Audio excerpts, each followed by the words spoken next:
My name is Delaney, and I was 32 years old the night my entire family walked into a ballroom in Los Angeles and felt their carefully constructed world shatter into 1,000 irreversible pieces. I stood completely alone on the curved mahogany balcony of the Grand Apex Theater, my hands resting lightly on the velvet railing, looking down at a vast sea of industry titans, celebrities, and media moguls. But my eyes were fixed entirely on four specific people standing near the grand entrance, looking as though they had just been stripped bare in a freezing snowstorm. They had not come for me.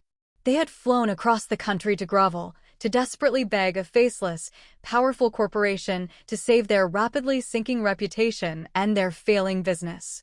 But they had unknowingly walked into a room that belonged entirely to me. In a few moments, the lights would shift, and they would look up to see the woman they had once discarded like a broken appliance standing at the absolute pinnacle of their world. They would see the man they had once mocked and ordered to leave their dinner table standing beside me as my husband, my business partner, and my equal. Welcome back to our community of storytellers, where we believe that your worth is never defined by the people who are too blind to appreciate it. If you have ever been measured by your bank account, scrutinized for your passion, or told that your career was not real enough, you have found your home. Leave a comment, subscribe to the channel, and keep watching, because this is the meticulously detailed, deeply satisfying story of how the girl who was ordered to leave the table came back and bought the entire building. The air in our family kitchen in Chicago, exactly 7 years earlier, was always incredibly thick. It was thick with the heavy scent of roasted garlic, expensive red wine, and the suffocating, crushing weight of my parents' conditional love. My mother, Veda, orchestrated those mandatory Sunday dinners with the ruthless, calculating precision of a military general. She had a specific set of unspoken rules, a specific conservative dress code, and most importantly, a specific seating arrangement dictated by her handwritten, gold-embossed place cards. My older sister, Sutton, was the undeniable golden child of the Myers family. She was the newly appointed associate medical director at a prestigious downtown hospital. She wore crisp designer clothes, carried a genuine leather briefcase, and possessed a job title that made my parents inflate with a pride so intense it bordered on religious devotion. I, on the other hand, was considered the background noise of the family. I spent my days and nights in a cramped, windowless basement studio on the bad side of town, mixing audio for independent documentary filmmakers and struggling musicians. I was endlessly chasing frequencies, balancing equalizers, and doing the grueling, completely invisible work of making other people sound perfect. My mother constantly referred to it as my little audio phase, saying the word phase as if it were a mild, embarrassing disease I would eventually cure. My father, Judson, a retired corporate executive who measured a human soul entirely by its tax bracket, never even dignified my work by asking a single question about it. He simply looked at me the way you look at a leaky faucet, a minor annoyance you hope will eventually fix itself if you ignore it long enough. The physical reality of my position in the family was made perfectly clear by the furniture itself. My mother had recently purchased an $8,000 solid oak dining table. It was a massive, beautiful piece of woodwork. However, she had only purchased 4 matching, high-backed leather chairs to go with it. When Sunday dinner rolled around, Judson sat at the head. Veda sat to his right. Sutton sat to his left, lounging comfortably in the plush leather, close enough to my parents to share hushed, exclusive conversations about stock portfolios and hospital politics. And then there was my seat. Because there were only 4 chairs, and my boyfriend Kellen was joining us, my mother had gone into the garage and retrieved an old, rusted metal folding chair. She placed it at the absolute furthest end of the long table, the end closest to the swinging kitchen door. That was my designated spot. The metal was cold against my legs, the hinges squeaked every time I shifted my weight, and I was expected to constantly jump up from this precarious perch to refill the gravy boat, fetch more ice, or clear the salad plates. They always thought I was just a quiet girl who would accept her place in the shadows. But what happens when the girl in the shadows decides to turn on the floodlights? The trap that would eventually destroy my relationship was laid carefully, patiently, like a lavish banquet prepared entirely for a starving lamb. To understand the depth of what my family did to me, you have to understand exactly what they did to Hayes. Hayes was an independent film director and composer I had met during a grueling late-night session at a rundown studio.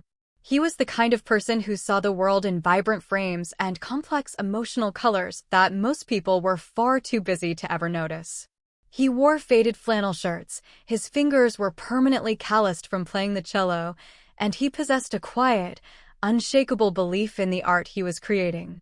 I had brought him to Sunday dinner once, about 6 months before everything fell apart, foolishly thinking my family might appreciate the brilliance of a man who was dedicating his life to documenting the truth. I could not have been more wrong. From the moment Hayes walked through the front door, Judson looked at him as though he were a dark, unseemly stain on their pristine white carpets. We sat down to eat, with me on my squeaky folding chair, and Hayes placed uncomfortably close to the kitchen door. Throughout the appetizers, my father ignored him completely. But during the main course, Judson finally turned his attention to Hayes, zeroing in with the precision of a predator. He didn't ask Hayes a single question about the documentary film he was pouring his soul into. Instead, he leaned back, swirled the expensive wine in his glass, and loudly asked about Hayes's financial portfolio and health insurance coverage. When Hayes, who was fiercely honest, calmly admitted that he was currently uninsured because he was funneling every single dollar he had into paying his camera crew, my father let out a harsh, barking laugh. It was a cold, sharp sound that seemed to instantly suck all the warm oxygen out of the dining room. Judson reached into the breast pocket of his tailored blazer and pulled out a folded piece of paper. He tossed it onto the center of the oak table. It was an itemized hospital bill for a minor cosmetic procedure Sutton had recently undergone, totaling over $25,000. "Look at that number, son," my father said, his voice dripping with absolute condescension. "That is what real life costs. That is the price of existing in the real world. How many of your sad, little indie film soundtracks will you have to sell just to afford a standard medical emergency? When you finally get tired of starving for your supposed art, you should give my daughter Sutton a call. She oversees a massive department. I'm sure she could pull a few strings and find you a highly fulfilling position pushing a mop or rolling wheelchairs down her pristine hallways." The silence that followed was physically painful. Veda smirked, taking a delicate bite of her steak. Sutton didn't even look up from her phone. But the worst reaction came from Kellen. Kellen was sitting right next to me, wearing a cheap tie he had bought on clearance. Instead of speaking up, instead of defending the man who was clearly being humiliated for his passion, Kellen's eyes were locked onto the heavy, gold Rolex gleaming on Judson's wrist. Kellen did not say a word. He just nodded slightly, as if agreeing with my father's brutal assessment. Hayes did not raise his voice. He did not cause a scene. He simply placed his linen napkin neatly beside his untouched plate, stood up with absolute dignity, and thanked my mother for the meal. He walked out of the house into the freezing Chicago night, carrying an incredibly deep wound. I chased after him into the driveway, apologizing frantically, but Hayes just gave me a sad, tired smile. "It's not your fault, Delaney," he whispered. "But you need to be very careful. People who measure human life with a calculator will eventually punch your numbers, too." I didn't fully comprehend the warning at the time, but I was about to learn just how fast a family could bankrupt your heart. The destruction of my relationship did not happen with a massive, dramatic explosion of screaming and thrown plates. It happened through a quiet, suffocating series of small betrayals. It was the absolute realization that I had been peacefully sleeping in a house that was systematically being set on fire by the people who were supposed to protect me. Kellen began to fundamentally change on a molecular level. He grew incredibly cold, emotionally distant, and constantly distracted by his phone. He would routinely leave our tiny, cramped apartment late at night, claiming he had urgent medical insurance networking events to attend. But he would come back hours later, his clothes carrying the unmistakable, lingering scent of high-end cigars, expensive aged scotch, and the faint, distinct notes of Tom Ford Black Orchid, the exact $300 perfume that my sister Sutton bathed herself in. When I questioned him, he would gaslight me with the practiced ease of a seasoned politician. "You're acting crazy, Delaney," he would say, avoiding eye contact while meticulously adjusting his new silk tie. "I'm just trying to secure a real future for us. You should try focusing on a real career yourself instead of acting jealous." Sutton, fully emboldened by my parents' quiet encouragement, began to launch subtle, highly targeted psychological attacks right in front of me. During a family brunch, while I was pouring coffee for everyone, she loudly lamented how incredibly difficult it was to find a romantic partner who truly understood the immense pressure of her high-level professional lifestyle. "I just need a man who isn't intimidated by a woman who makes 7 figures, she sighed, twirling her diamond tennis bracelet. "Someone who understands that ambition isn't a hobby, it's a lifestyle." She locked eyes with Kellen right across the table as she said it. It was a blatant language of exclusion, a highly sophisticated code specifically designed to broadcast that I was a failure, a lower-class citizen in my own bloodline. And Kellen, the man who had once whispered that he wanted to marry me in a small chapel, was learning and speaking that toxic language faster than anyone else. He started acting as though he were doing me a massive, charitable favor simply by showing up to our pre-planned weekend dates. He would look around my humble recording setup with a profound look of pity and barely concealed disgust that I absolutely despised. I was not a stupid woman. I did not miss the obvious signs. I saw the receipts from expensive steakhouses in his pockets. I saw the late-night text messages popping up on his screen with Sutton's initials. But I was desperately, pathetically trying to hold on to the belief that 3 years of genuine love and sacrifice bought you at least one valid vote in the direction of your own life. In the toxic ecosystem of the Myers house, that was a hilariously laughable concept.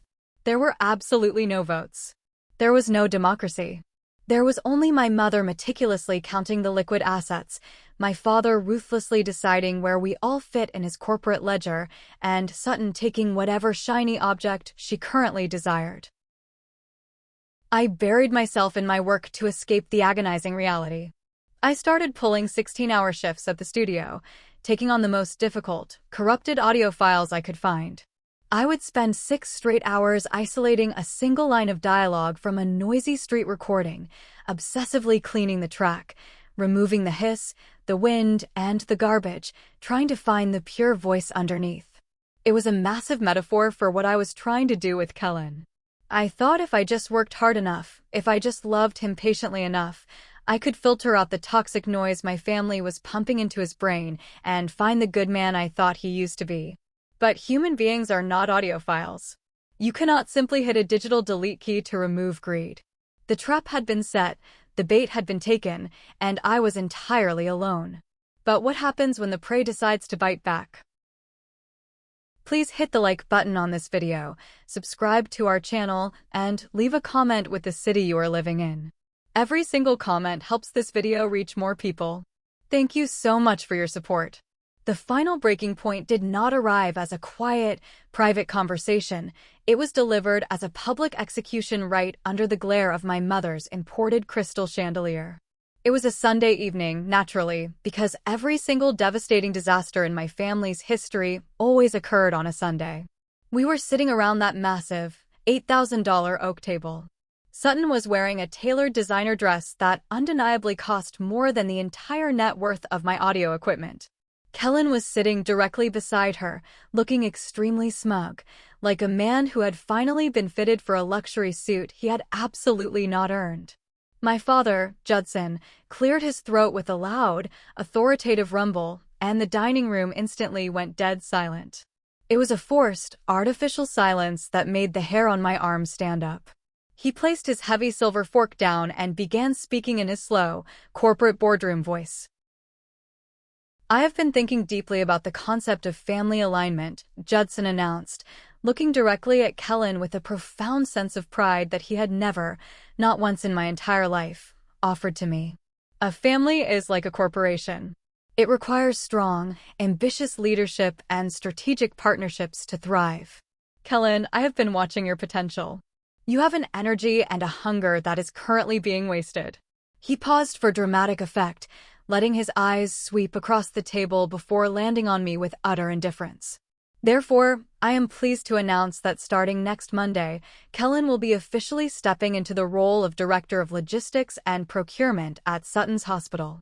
Furthermore, to eliminate his stressful commute, Kellen will be moving out of his current living situation and relocating into Sutton's downtown penthouse apartment. The words hung in the air like a thick, poisonous gas.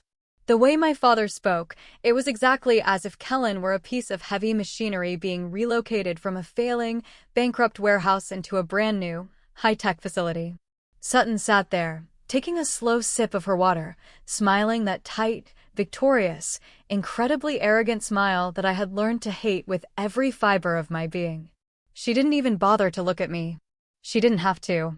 She already had everything. She had successfully taken my 3-year relationship, repackaged it, and rebranded it as her own personal acquisition. My mother, Veda, leaned entirely across the table and placed her perfectly manicured hand on my arm. Her voice was dripping with a sickening, artificial empathy that made me want to throw up. "Delaney, dear," Veda cooed, her eyes totally devoid of warmth. "You really have to be an adult about this and be happy for them. It is simply for the best. Sutton is in a powerful position to help him reach his true financial potential. You are still playing around with your little sound machines. You cannot offer him the million-dollar lifestyle he clearly desires. We are doing this to save you both from a life of mediocrity." The room suddenly felt like a hermetically sealed coffin. The air pressure dropped. I slowly turned my head and looked directly at Kellen. For one microscopic fraction of a second, his eyes met mine. I searched his face desperately for a shred of guilt, an apology, or even a flicker of regret for the 3 years we had spent together. There was absolutely nothing there. There was no apology. There was only profound, overwhelming relief. He had finally found his golden ladder, and he was already halfway up the rungs, perfectly willing to kick me directly in the face to keep climbing. I didn't cry. I didn't scream or throw my wine glass against the wall, though every nerve ending in my body was begging me to destroy the room. I took a deep, shaky breath and I slowly stood up. I didn't rush. I pushed back the rusted metal folding chair. I reached up and calmly unclasped the cheap, silver-plated necklace that Kellen had given me for our first anniversary. It pulled in my hand like a dead snake. I tossed it onto the center of the table. It landed with a sharp clatter right next to the gravy boat. I looked at my mother, then my father, then Sutton. Finally, I stared dead into Kellen's eyes. "You guys can keep the chair," I said, my voice completely devoid of any emotion. "You clearly need the extra seating for all your massive investment portfolios." I walked out of that house with my heart turned to stone. They thought I was running away to hide. They had no idea I was leaving to build a fortress. Los Angeles did not welcome me with open arms. It greeted me with the brutal, blinding heat of the sun and the suffocating reality of being entirely alone. I drove for 3 straight days from Chicago, my beat-up sedan vibrating at anything over 60 miles an hour, my entire life packed tightly into cardboard boxes in the back seat. I didn't have a safety net. I didn't have a trust fund. I had $1,200 in my checking account and a fiercely burning rage that kept me awake long past midnight. I rented a subterranean apartment in a neighborhood where sirens were the only constant soundtrack. The walls smelled intensely of damp concrete and old cooking oil. The windows were barred, and the natural light was nothing more than a rumor. But it was mine. I set up my audio mixing board on a rickety plastic folding table, powered up my monitors, and I went to war. I started taking absolutely any job I could find on freelance boards. I mixed audio for low-budget dog food commercials.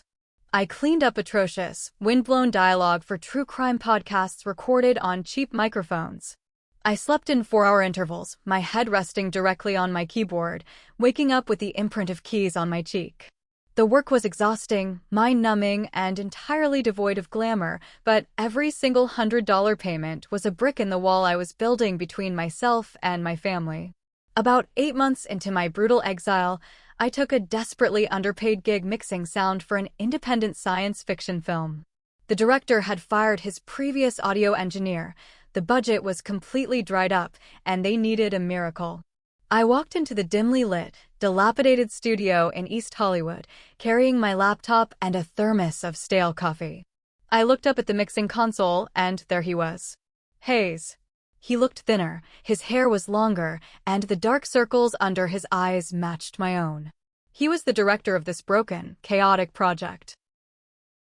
We stood there for a long moment, the silence heavily weighted with the shared trauma of my father's dining room. Hayes didn't offer a hollow apology. He didn't ask how my family was doing. He simply handed me a heavily marked-up script and pointed to the audio booth. "We need to save this film, Delaney," he said, his voice rough from exhaustion. "Or we both go hungry next week." We worked for 48 straight hours. We didn't talk about Kellen. We didn't talk about Sutton or the hospital or the Rolex watches. We spoke entirely in the language of sound levels, frequency cuts, and emotional resonance. I watched Hayes direct his actors with an intense, raw passion that made my chest ache.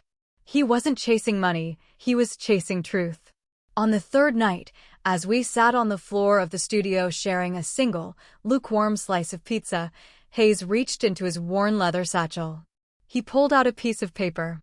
It was the exact same piece of sheet music he had brought to my parents' house years ago. In the top right corner, etched in my father's aggressive, sharp handwriting, were the words, "Garbage for dreamers." Hayes looked at me, his eyes burning with an incredibly fierce, quiet intensity. "This is not a curse, Delaney," he whispered, tapping the ink. "This is pure fuel. They want us to stay at the bottom because they are absolutely terrified of what we will do when we reach the top." I looked at the paper, then I looked at the man sitting across from me. The cold, heavy stone in my chest began to crack, replaced by a searing, undeniable heat. I reached out and took his hand. "We are not just going to finish this film," I said, my voice steady and completely devoid of fear. "We are going to build our own studio. We are going to own the entire board. We are going to build a table so massive they couldn't even afford to buy the tablecloth." We shook hands right there on the dirty studio floor. It wasn't just a business agreement, it was a blood oath between two ghosts who were violently determined to come back and haunt the living. Will two penniless dreamers actually survive the Shark Tank of Hollywood? The transformation from two starving artists into industry titans did not happen overnight, but it happened with a ferocity that caught the entire city completely off guard. The science fiction film that Hayes and I bled over was submitted to a major festival on a pure whim. It didn't just get accepted, it completely swept the independent categories. The raw, visceral emotionality of Hayes' directing, combined with the incredibly immersive, flawless sound design I had engineered, created an experience that left audiences weeping in their seats. A massive, global distribution company bought the rights for a staggering sum. We didn't take the money and buy luxury cars or diamond watches. We took every single cent and poured it directly into a concrete foundation. We leased a massive, abandoned warehouse in the industrial district and spent 6 months aggressively renovating it with our own hands. We built state-of-the-art sound booths, cutting-edge editing bays, and a massive scoring stage. We named it Apex Studios. Our core philosophy was built entirely as a direct, aggressive counterattack against the toxic corporate culture my father worshipped. We refused to treat artists as disposable inventory. We drafted contracts that offered fair, unprecedented revenue splits. We offered comprehensive health insurance to every single independent creator who walked through our doors, a direct, spiteful middle finger to Judson's arrogant taunts. I stepped out of the audio booth and fully embraced the role of Chief Executive Officer. I taught myself corporate law. I learned how to aggressively negotiate distribution rights. I hired Lachlan, a brilliant, ruthlessly efficient entertainment lawyer who had grown completely disgusted with the predatory practices of the major studios. Lachlan became my right hand, my shield, and my primary weapon. Within 3 years, Apex Studios was valued at over $50 million. We were untouchable. We were the absolute gold standard. Hayes was winning prestigious awards for his scores, and I was being profiled in financial magazines. But I strictly demanded that my face be kept out of the press. I operated in the shadows. I wanted my power to be felt, not seen. Meanwhile, 3,000 miles away in Chicago, the universe was busy balancing the scales with brutal irony. Through my vast network of industry contacts, I learned that Sutton and Kellen's supposed fairy tale life was rapidly decomposing. Sutton's hospital was facing a massive, catastrophic budget crisis due to severe administrative mismanagement. Her highly coveted million-dollar career was suddenly hanging by a remarkably thin thread. They desperately needed an influx of capital to build a new pediatric wing, a vanity project Sutton needed to save her failing reputation. Kellen, who had inevitably failed at the logistics job because ambition does not equal confidence, had recently opened a boutique medical PR firm. He was desperately scrambling to secure high-level corporate donors to fund Sutton's wing, attempting to play the role of the powerful savior. He was failing miserably. His firm was bleeding money, and they were staring down the barrel of total financial ruin. One beautifully crisp Tuesday morning, Lachlan walked into my sprawling, glass-walled office and dropped a thick, glossy presentation folder directly onto my desk. The cover featured the logo of Cole Sutton PR. It was a desperate, highly aggressive pitch requesting a $2 million charitable donation from Apex Studios to fund the hospital wing. Kellen had absolutely no idea who actually owned Apex. He was simply throwing darts at a list of the wealthiest, most philanthropic media companies in California.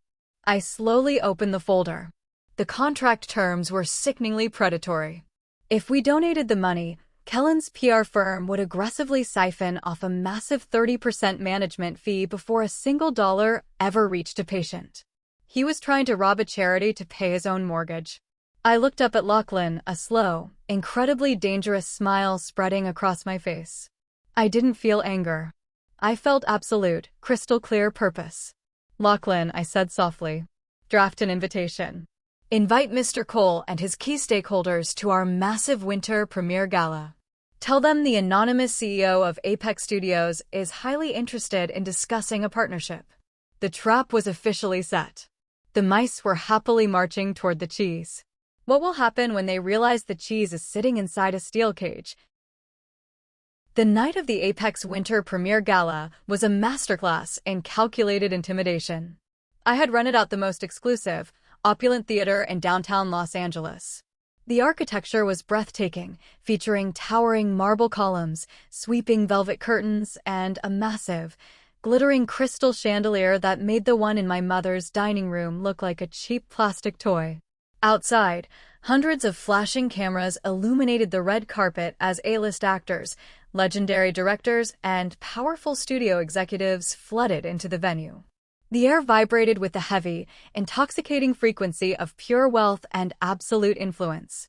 I was standing perfectly still in the shadowed wings of the grand balcony, wearing a sharply tailored, emerald green designer suit that radiated authority. I watched the entrance with the cold, unblinking focus of a sniper looking through a high-powered scope. At exactly 7:30, the heavy brass doors swung open, and the Myers family walked into my world.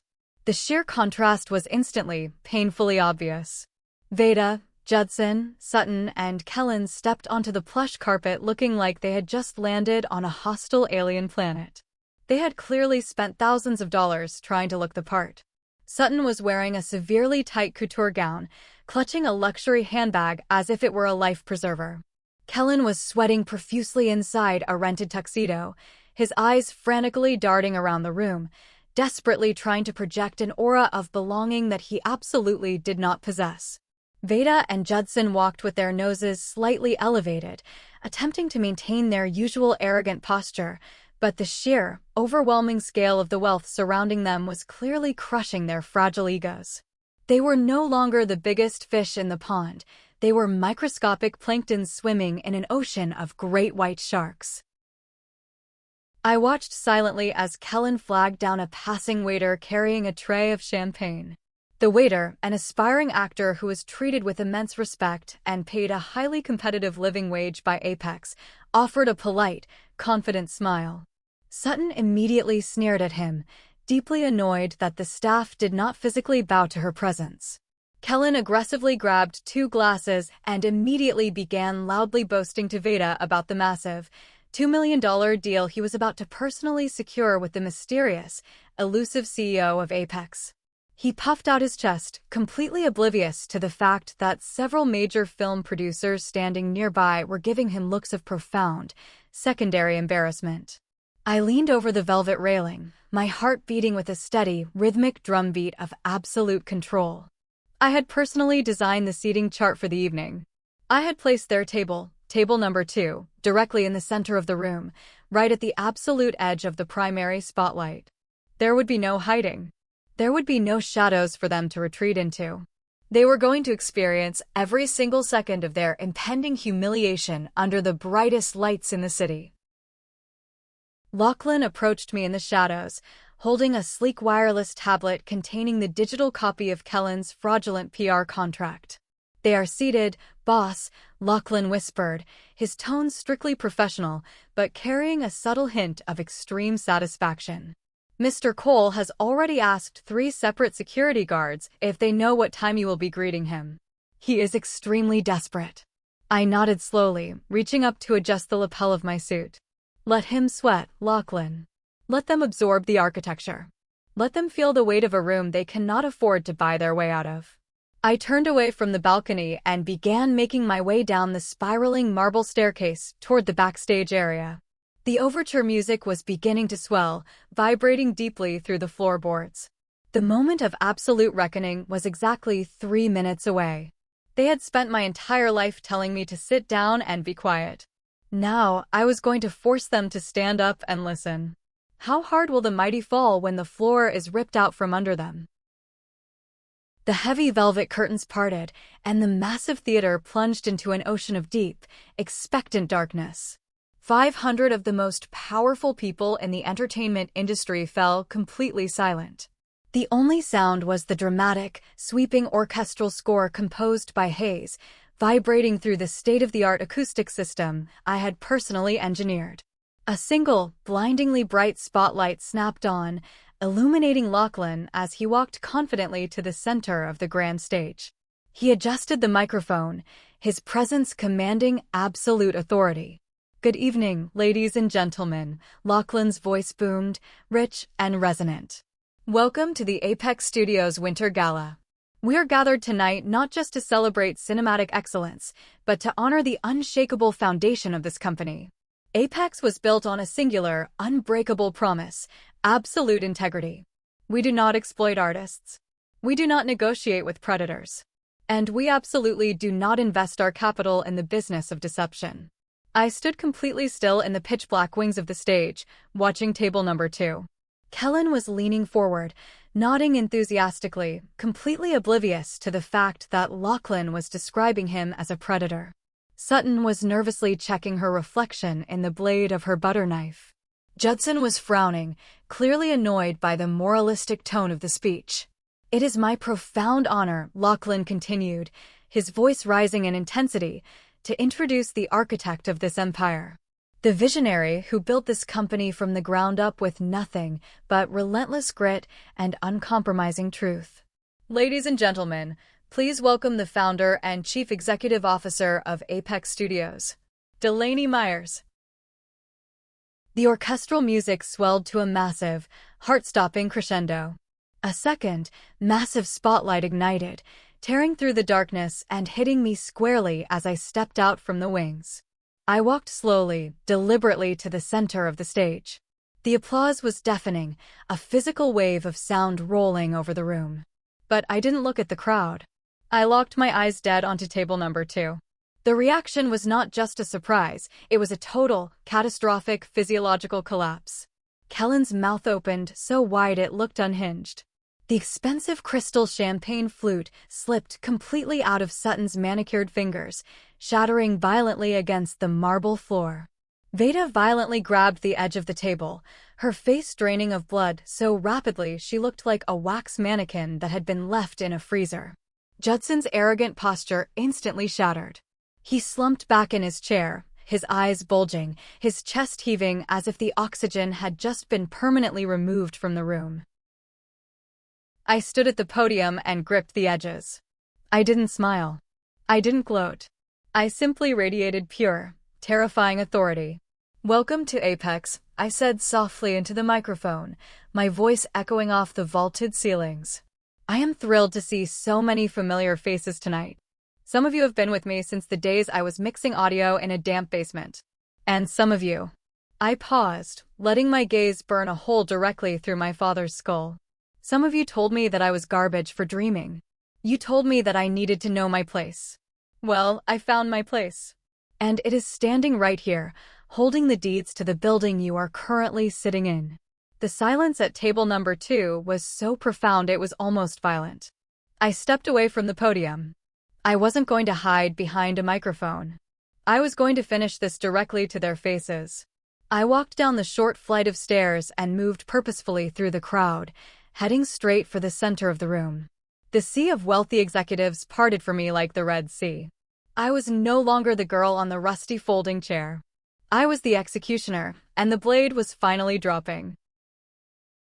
By the time I reached table number 2, the atmosphere around them had turned completely toxic.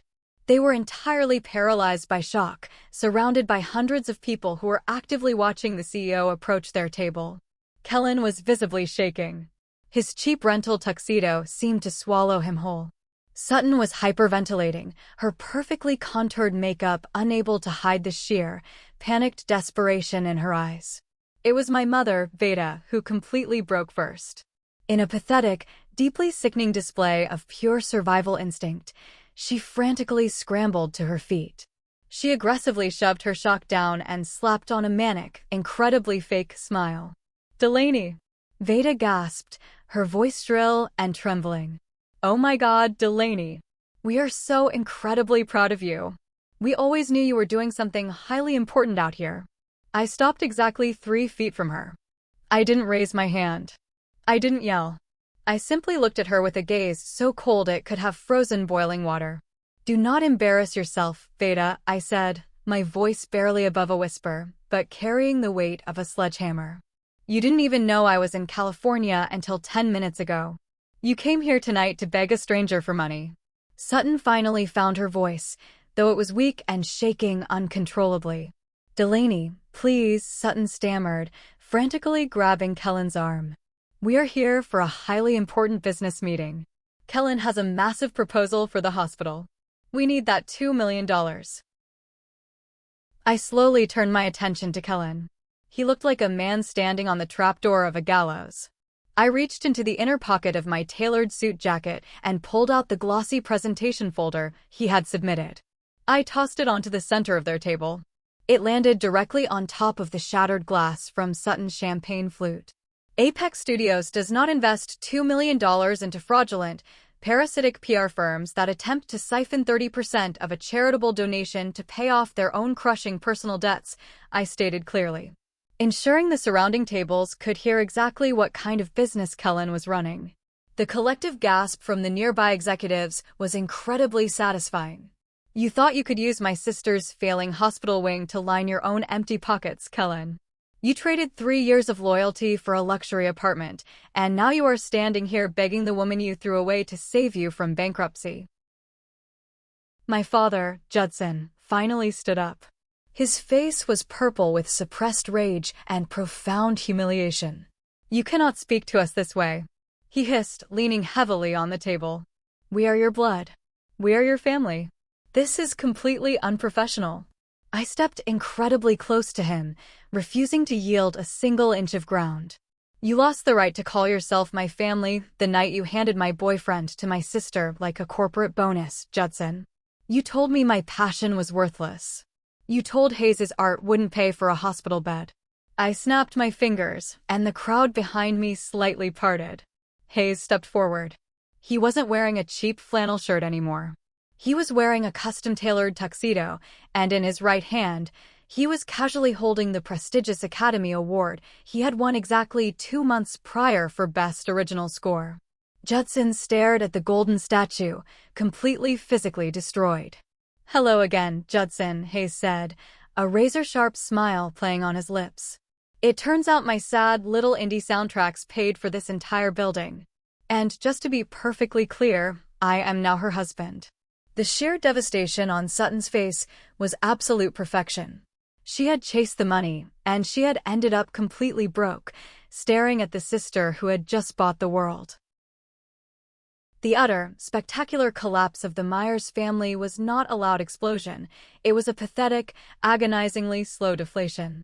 Kellen sank heavily back into his chair, burying his face in his trembling hands. His grand, manipulative master plan had just been entirely incinerated on a highly public stage. Sutton was actively weeping, not out of any genuine remorse or guilt, but out of pure, unadulterated jealousy. She was looking at my custom emerald suit, at Hayes's Academy Award, at the hundreds of powerful industry elites who were looking at me with profound respect. And the realization that she was utterly insignificant in this room was completely destroying her mind. Judson and Veda stood completely frozen, staring at the $2 million rejection folder lying on the table.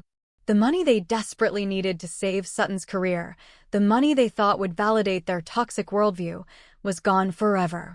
I did not scream. I did not hurl insults or demand apologies. I simply delivered the final, fatal blow with the cold, calculated precision of an incredibly seasoned executive. "Lachlan," I said smoothly without taking my eyes off my father, "please escort these individuals to the service exit. They are actively trespassing at a private corporate function, and they are ruining the atmosphere for our actual, highly valued guests." Lachlan nodded sharply, signaling for 4 massive, highly trained security guards dressed in black suits. The guards surrounded table number 2 instantly. Veda tried to reach out to me one last time, her fingers desperately clawing at the empty air. "Delaney, please. You cannot just throw your mother out into the street," she wailed, abandoning all pretense of high society dignity. I looked at her, and for the absolute first time in my 32 years of existence, I felt absolutely nothing. The deep, agonizing wound they had inflicted on me 7 years ago was entirely, permanently healed. "You threw me out of the dining room 7 years ago, Veda," I replied, my voice chillingly calm. "I am just returning the favor. Only this time, I am keeping the chairs." The security guards aggressively but professionally ushered them away from the table. I stood completely still and watched as my mother, my father, the sister who stole my life, and the man who betrayed me were forcefully marched through the grand ballroom. They were paraded past the judging, disgusted stares of Hollywood's elite, pushed through the heavy service doors, and ejected directly into the cold, unforgiving alleyway behind the theater. The heavy steel doors slammed shut with a massive, echoing thud. They were entirely gone. Hayes stepped up closely beside me and gently wrapped his arm around my waist. The warmth of his touch instantly grounded me. He didn't ask if I was okay. He completely knew I was more than okay. I was reborn. We turned back to face the massive crowd of guests. The orchestra immediately resumed playing a triumphant, soaring melody. The party continued, completely unbothered by the removal of the trash. I had not just reclaimed my absolute power, I had publicly, undeniably validated my entire existence. I had taken the profound pain of being the invisible, discarded daughter and weaponized it into a multi-million-dollar empire of pure truth. They thought they could permanently define my worth by placing me on a rusty metal chair in the shadows. They failed to realize that the girl in the shadows was actively learning how to completely control the light. The immediate aftermath of that spectacular night was heavily characterized by absolute, deafening silence. Within exactly 2 weeks, Apex Studios quietly and aggressively acquired the failing medical marketing assets that Kellen had been desperately trying to build, and we ruthlessly dismantled them. We did not keep his firm. We simply absorbed his exploited clients, immediately offering them drastically better contracts and ethical treatment. Kellen's professional reputation was utterly annihilated, not directly by my hands, but by his own profound incompetence and the massive exposure of his predatory financial practices. Sutton remained at her hospital for a few months, but the high-level prestige she had clung to so desperately rapidly crumbled as the hospital administration launched a massive internal investigation into the severe financial mismanagement occurring under her department. She was eventually forced to quietly resign. My mother, Veda, desperately tried to reach out. She left dozens of frantic voice messages. She sent long, manipulative letters. She flooded my corporate email. I didn't listen to a single one. I didn't even bother to block her number. Blocking is an action taken by people who are still secretly afraid. I just entirely ignored them. They had permanently become background noise, a meaningless frequency that I had learned to completely tune out because it held zero value in my reality. I spent the next several months entirely focused on aggressively expanding our next slate of independent films. Hayes and I began passionately developing a new, highly personal project, a deeply emotional story about a family that slowly finds their way back to each other, not through the obligation of blood, but through the courage of absolute truth. It was a deeply ironic project to produce, because I had finally realized that the true, agonizing tragedy of my family was not that they were inherently evil, it was that they were profoundly, pathetically small. They were so intensely terrified of failing that they had made a fear of failure the only metric they could understand. They lived their entire lives inside a tiny, materialistic box, and they viciously hated anyone who dared to walk freely outside of it. I had wasted so much of my early life desperately trying to get them to see my worth, when all I actually needed to do was see my own value. The ultimate victory was not found in their public humiliation. It was found in the absolute realization that I was operating on a frequency they could not even begin to comprehend.